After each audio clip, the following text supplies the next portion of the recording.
Today on this edition of the program, we are surrounded by somebody who has seen it all over the continent to play the ladder of football, as we will put it locally. And it has quite a varied and a number of experiences spanning the African continent, European continent, South America, and all across the length and breadth of the world. Today we are tackling a topic where European-based or Ghanaians based in the diaspora are shunning playing for the national team. And that statement came from Mr. George Amakun, the former management committee chairman of the Black Stars. Why are we experiencing this particular phenomenon is something we're going to discuss in depth on this edition of the program. Having said that, let me singularly introduce the man in the studio. My guest, Reverend Awuley Quaye Jr. is with us in the studio. Reverend, today, most welcome to the program. Thank you for having me. It's been a while. Yeah. Well, is there a supernatural dimension in sports? Yes, of course. If you say there isn't, then it means that there is no Satan, there is no devil. Everything, if there is an original, then there is also a counterfeit. So the devil also has his own way doing things, so it exists. And how does it manifest? Do you have any examples of this particular thing? Yes, it works. Some of them work. Some of them also they use their minds to play tricks on people. But for sure, it works. I have seen it countless times. When we were playing this, we were growing up playing the one chendi and the rest. These things happen. They will tell you, you do this, don't eat this, don't take this. When you use this, some of them, they will be using these superstitious things, the marabouts and the rest, and then whatever they tell you happens. So what is the marabouts? Yes, they have something like the French call it that name.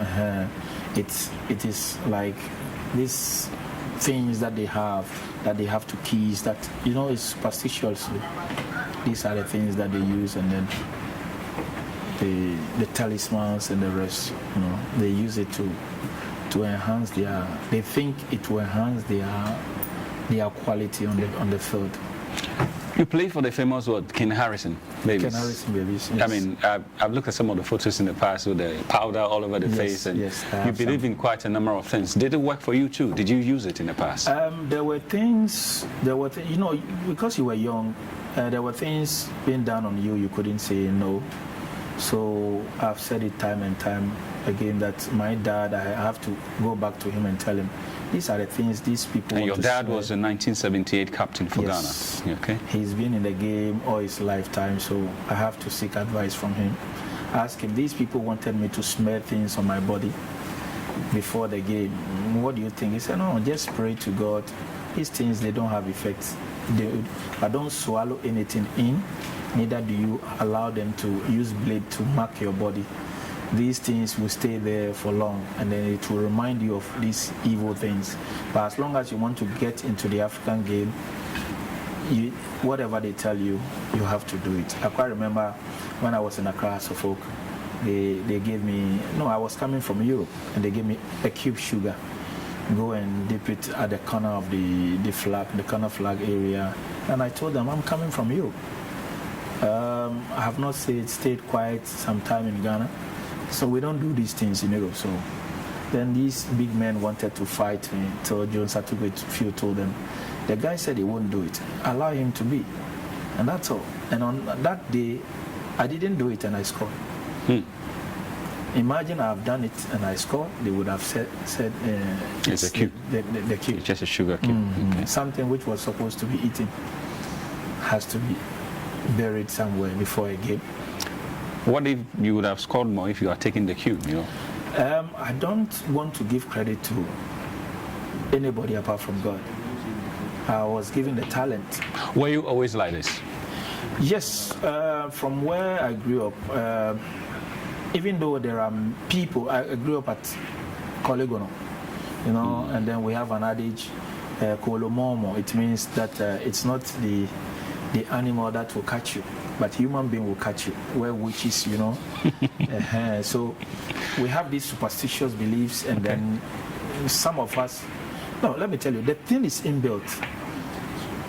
When they want to tell us the nice stories, the stories for children, you know, storytelling time, they don't tell us about angels, they don't tell us about God, they tell us about ghosts and then witches and all that. So that you start from the thing, that's your mindset. And every medium is a way to take you away from what is truth. You know, I've had an interview here with Emmanuel Bentil. He also tells me about Coligono, where they will have to go to 12, the beach side, 12 midnight. Yeah. And they will see physically Mami Water spirit manifesting. Exactly. And he also says these things. Well, I had to go because if I don't go, I don't get a chance to play. But are there repercussions? Are there things that could happen to you later on? Most Innocent definitely. little children who are being introduced into the occultism and all these things at a very early stage of their life. What happens to them a bit later on? Because that was what happened to those people initiating it, they also want to pass it down to us. And you know, when you are there alone. Your mom, your dad doesn't know what you go through. But you are doing it because of the love of the game. You know, sometimes they want to use it to scare you as well. You know, they will tell you a whole lot of stories concerning these things, how it works, and some of them, I can say, I don't want to mention them, I have played with players, even in an under 17 level, which were using juju. They smear their body with something which stings a lot. You know, you don't know where it was coming from. So one of them is mad now. Is gone crazy on the street of Accra.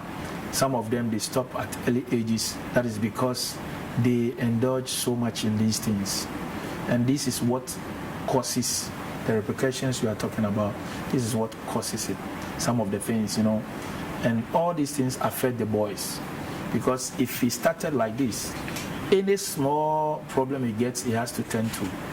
And the devil does not give anything for free. Okay. Well, for a lot of people who remember you play, I mean, they remember you as a guy who could stand at the corner side or go to take the corner kick and actually play the ball straight into the net. We tell some of you know, our contemporaries these days, and they don't want to believe it, but we want to go to some of the clips of you, you know, playing not only in Ghana but also elsewhere in the Arab world. Let's talk about Tunisia, talk about Egypt and Saudi Arabia. So we see some of this. I mean, this was from open play, and I mean, you remember this? It was against Gordon Trump's team in Saudi Arabia. In Saudi Arabia, okay. And they just kept calling you what, junior? Yeah. By then I was a Muslim. But then you were a Muslim? Yes. Originally you were a Christian, you got converted. I was born a Christian. I became a Muslim when I went to Mecca. And I changed my name to Abdallah Jr. Okay. What happened? When you don't have a better foundation I don't want to call it religion because I don't so much believe in religion. I'm a reverend minister now, and I believe in being a believer. And then, you know, there are so much difference in these things. So I would say that because I didn't know so much of the Bible, the moment they schooled me into the Quran, I accepted it. But later on, I came back and then I sat down to think about my life. I cannot continue and all that. And everyone is entitled to his own opinion and wills and all that. So I have a free will to choose. And the Lord made it better for me. Okay, we'll continue to watch some of your clips here. I mean, to just walk us through some of the clubs, and then I mean, you told me offset before coming. So I know you were in Europe, 4 different nations in Europe. You played in the North African region. Yes. You played in Saudi Arabia. What were your experiences as far as faith and sports is concerned? Are they as deeply involved as we are, you know, here? Yes, some might think that the whites or the Europeans don't do such things. But I can tell you for free that I have been with some Brazilians who will put on the candles all through the night to the nest, you know, the big candles. Back then you could take your shirt and there will be no yellow card. Yeah, okay, so classic from the corner kick. Yes, I got a yellow card for this. All right, straight yes. Touch no one. And I have seen them countless times. I have been in the same room with people. They switch on they light a candle, and then it will be there till they finish the game. They say it's for protection. I've been with Malians who were using talismans, and some with beads, some even having electric fish banner on their electric fish. Yes, they said they use electric fish to do it. So it doesn't matter how big you are. The moment they hit your body to you, you will fall to the ground. So they have these things. I've been with players who left their juju in the dressing room, and then the boss has to turn back for him to go and take it, because whilst they were bath, and you know, these French people, they wore it in front of us openly. You know, this juju has been there since day one, you know, but these days I think it's being done plainly like that, and it's worrisome, because these young ones will copy it and they might think it's a good thing. I mean, that is a challenge. I mean, we see the corner kick over and over again. Now, so then the question becomes, did you use juju to get that ball in the net, or there's a skill that you can learn over a period, a technique that you perfect to be able to do something of this? More of a time, it is not. No one takes a corner to score. You try, you know, there is a target. Maybe the first one in the first post you wanted to, but the moment you bend the ball, any missed heading will be a goal, because the keeper might be anticipating somebody's going to head the yes ball. Okay. So the moment everybody leaves, sometimes it's the bend, how you bend the ball. That is it. How many times did you do this? Will you remember? I think if not 8, then 10. Okay. Because I normally take the corner kicks as well, because I'm not good with the head. I have scored with the head only maybe 5 times or something like that. Okay. All right. Solid foundation being laid there by Reverend Awuley Quaye, as we continue this discussion about why European-based or Ghanaians in the diaspora refusing call-ups to the national team. But this is a classic, and we go to the Did You Know segment, where the dribbling magician Mohamed Polo gives us his take on juju in football. It's very interesting thought. He was a part of the 1978, AFCON winning team, and this is what he had to say about, juju in football. When I was at the peak of my footballing career as a national star in the 1970s, a well-respected uncle of mine advised me to seek spiritual security to help me excel and consolidate my career.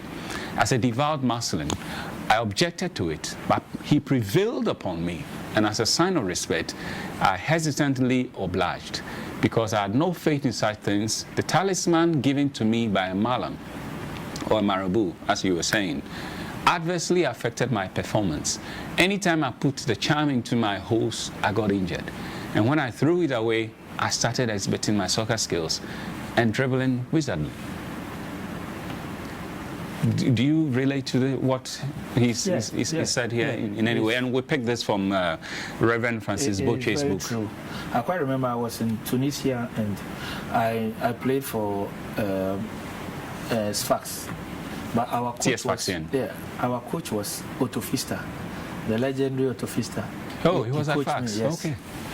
And the moment I mentioned my name and the people were calling me Junior, he said, "Oh, juniors are from Brazil, but you know, I'm a Ghanaian." He is saying he's a Ghanaian, and you are a Ghanaian, so which place are you coming from? So after a long talk, then he asked me, "Do you also have the marabouts?" He calls it folklore. He asked me, "Do you also have the folklores with you?"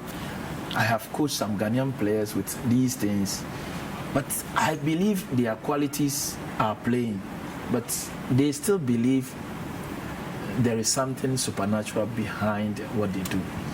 Then I have to tell them point blank that some of them works, but you take the glory from the talent given to you, and you rather give glory to those things.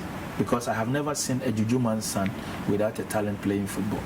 Then they will tell you this adage that goes not in the Bible. They say, no, heaven helps those who help themselves, which is not in the Bible. But they will use it. If you have a talent, the juju will help. And I said, it's not juju then, but sometimes it works. He said, a respected uncle of mine. This is somebody he respected. So obviously that uncle thought he was helping me. And I can relate. I mean, way back when I started radio, there was this friend of mine at the point also told me that I need some protection. And so he could help me do something like that. And so that person really in his mind, he's not doing ill to you. He feels he's helping you. Yeah. You know, the devil is very trickish. What he does is he will cause the advice to come from someone you reverence so much, you know, that you cannot say no to. So this person will try to make you conform to what he's saying. And if care is not taken, if you happen to be injured, he will say, I told you. You know, they are waiting for something bad to happen so that they might push this thing down your throat, and then you will accept it. You know, sometimes they tell you stories. Some might even come, old players, they can tell you, Charlie, these people, they are bad. You need protection. You must go to this and you must go to that. You know, I quite remember I was in Spain. I wasn't getting much playing time. And then I met one, I don't want to mention them because maybe you might know the person. And then he told me, Charlie, just give me 50 euros. I'll send it to Kumasi, and then I will do some sacrifice, and then they will give to the poor. And then Saraka. Yes, Saraka, something like that. But in return, he gave me, I don't want to say, it's a written thing in Arabic. So it was in something like this, but in ceramic for small one. So you put it in. Before going to training, you must smear the thing on your body. This one wasn't smelly as the one? No, it was okay. It was normal water, but there is a written paper in it. Yeah. So that week, they called me easily. You were not playing? I wasn't having good playing time. I was most of the time on the bench. And then instantly they gave me a game. You know, so in my mind, it was this thing that worked. Okay. But the second week, I was called. The third week, and you know, I have to put the thing in the shower, the basin. By the time I came, the thing has dropped and it breaks. So the thing had dropped by itself? Yes. No. I was just using it and it fell and then it breaks. So I don't know this man's contact anymore. And the next morning, I wasn't called to come. So what would this presuppose? It will tell you that, oh, maybe it was this thing that was helping. But I finally realized that it was my performance. You know, these things, it has a psychological effect on you. You will go down because you think you have lost what you carry. Yes. All right, we'll do a quick break. You're most welcome back. And so one big scandal occurred somewhere September 2020, and we had the Black Stars Management Committee Chairman then, George Amako, coming out with a very heavy statement on Ghanaians in the diaspora not taking up call-ups to the national team. The reason being what? The juju scare in the Black Stars. Well, there had been rumors, but this was about the first time formally somebody was putting something out. And so we just want to show you is the exact statement he made and then do some reflections in the studio. So strange, it's a pretty strange story. You know, juju scares players from Black Stars, says destructive tendencies in the game, those who deliberately want to injure you and cut short your career. Then the usual and ending speculations, especially about Ghanaian players using juju to play football. Even those who were raised here, that is he talking about, you know, those outside and the things they've been hearing and how it's affecting them. Now he says even those who were raised here and go to Europe to play there, most of them because of juju don't want to play for Ghana. It's a very big problem we are trying to unravel and make right. So this is what, September 2020. He said this on Inshira FM in Kumasi. The interview was circulated and then various angles were put to this very worrying trend, you know, and this was coming from the management committee chairman. Obviously, it meant he had been trying to persuade some players to play for the national team and it wasn't working. I can see it's becoming unbecoming. That's why they've had enough of it. This thing has been there. They knew about it. Even in our times and all that, even the senior players who have played before us, even my dad's times and all that, 78. These things have been there. I've seen Reverend Osekofi say something about that and all that. It has been there all along, but I think they cannot take it any longer. That is why it's now coming out to say, because these people might have, their families might have heard of these things.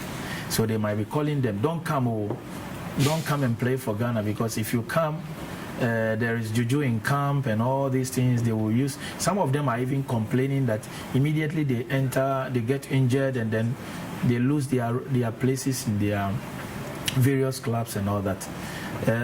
Some of them too, you know, one player has a friend, you know, like I think Kojo Asamoah came out one day and he said the juju is something, he couldn't sleep and all that. Somebody was saying should hand over an authenticity and all that. Yeah. You know, we could see people switching the captain's band, and a whole lot of issues around the captainship, a whole lot of issues around who is going to play the position wise and all that. Some of them also, because they already have these things in them, they've been doing it locally till they went to professional, and then they are still doing it, you know. And some of us too, I pity the pastors and then all these people. Some of them, they are not real pastors, excuse my language, but that is the truth. How do you distinguish a real pastor and then a fake pastor? Because anything that you can add to Christ, it's not real. Anything, just anything. It's as if God cannot do enough for you. So these are some of the things. They will lie to them. They will tell you, you need protection. How do I need protection? What about you? When you also need protection, where does it come from? There is no protection apart from God. So that is all I can say. This is what is causing. Because if one player like the Salisu and then the Lamtes and the Red, they are saying that definitely they might hear this on the internet. They might hear this from other players who are saying, Charlie, they said juju is working all over. And I can tell you for free that my brother chose Qatar over Ghana because of these things. Whoa. Yeah. Your elder? My junior brother. Your junior brother. He actually played for Qatar full time? Yes. 50 caps. Emmanuel? No, he has 50 caps. No, his name? Lawrence Awuley Quaye. Lawrence Awuley Quaye. Mm-hmm. Also because of the Jew. These things, one aspect of it. Factor. Yes. Which year was this? He captained Suleiman Tare, and I think 2001 under 20. Yeah, no, on the 17. They could not make it. He was a captain. Okay. Then immediately he went to Saint Etienne. Then he flew to Qatar. To play for them. He chose Qatar. So you are telling us, I mean, he's been with us all this while. Yeah. So it's nothing new. Perhaps people are now talking. Yes. Openly about it. Yes. Let's pick the thoughts. I mean, to make sure we get all the bases and then also get a proper context to it. Derek Boateng recently on Saving the Passion on GTV Sports Plus had this to say about the 2021, there's a 2012 Africa Cup of Nations in Gabon, prior to Ghana's semi-final game versus Zambia. It's quite revealing. Watch this. The game that we play in Gabon in the semi-finals against Zambia. Yeah, I got a record on that game. Yes, I remember. The 87th minute or something. I got a record. Before that game, we have 45 minutes to do a warm-up. And the Zambians are outside doing warm-up, so we supposed to come. So Kwesi Appiah supposed to do the warm-up with us. So he was standing in front of the tunnel. I came. And I think, which player, Jonathan Mason or someone came, were standing, waiting rest of the players. Mm-hmm. Everyone's saying that they don't want to go on the field first, but the day you have to come before they will go on the field. Hey. And look, boss, like 15 or 20 minutes, we're standing there without warm-up, and Zambians are doing warm-up. So the only warm-up that we did in that game is like just 10 or 15 minutes. Wow. Because they said, a lot of players, some of them said they are not coming on the field first, or unless the day you come to the field first. So you can see some of them are in the toilet, some of them are sitting down, some of them are standing at the side. They are not going on the field because they said that they have to go on the field. So it was very disturbing, you know. And we have Goran, he was the coach, and Kwesi Appiah was the assistant, and he couldn't understand what was going on. So he was just standing quiet, and I was just standing with Kwesi Appiah. So after the game that we lost, that game against Zambia, we came to the dressing room, and some people are talking. I hear some voices. I flip up. I started blasting everybody. I blast everyone in the dressing room, and I think Nantechi saw that, so he came and, you know, just grabbed me and asked me, what's going on? You never seen me like that before. So he took me to the coach office, and he was asking me what happened. I told him what exactly happened. And like in the dressing room, you can see that people are just sitting down like regret. But why you know that what you are doing is not good, and you want to regret after the game. And it's not a club side. We are playing for Ghana. You understand? So it's not about you. It's about the whole nation. You understand? So it was really disturbing, some of the things that you see in camp, and people don't come out and talk about it. But for me, you know, it is what it is. We finish our career, and I'll say whatever I want to say. Nobody can stop me.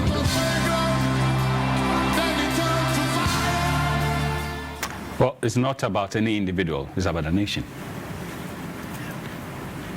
But everything starts from an individual aspect before it gets to collective. So you bring what you have from your house to the camping, and then people are watching you. Mind you, they are role models, even though they are playing for the same national team, but within them, there are role models. People are watching you, the senior players, how do they handle things and all that. So if I see him like this, imagine I see somebody with juju all around him, superstitiously is behaving, and I'm in the same room with him. Because I can tell you that I have been with some of them, they stink, I'm telling you. And you could ask yourself, are they not married? Why are their wives? This scent you cannot contain it. No one can do that.